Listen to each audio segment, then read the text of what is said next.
জুলাই সনদ ও ঘোষণাপত্র দিতে না পারলে জুলাই উদযাপনে কোনো ধরনের উদ্যোগ নেওয়ার এখতিয়ার থাকবে না সরকারের। এনসিপির আহ্বায়ক নাহিদ ইসলাম এমন মন্তব্য করেছেন।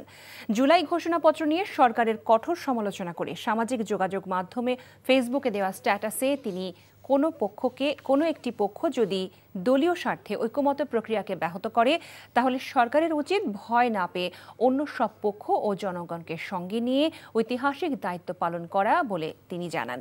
অভিযোগ করেন, জুলাই ঘোষণাপত্র নিয়ে সরকার দুইবার সময় দিয়েও প্রতিশ্রুতি রক্ষা করেনি। কেন করেনি, কোথায় বাধা পেল তাও স্পষ্ট করেনি। সরকারের কাছে জবাবদিহিতা চেয়ে নাহিদ বলেন, রাষ্ট্রীয় উদ্যোগে এই ঘোষণাপত্র জারি করা হোক, যা পরবর্তীতে সংবিধানে যুক্ত করার কমিটমেন্ট থাকবে। আর সরকার উদ্যোগ না নিলে তারা বসে থাকবে না। বান্ডেল থাকলে প্রতি সেনমানিতে টাকা বাঁচবে।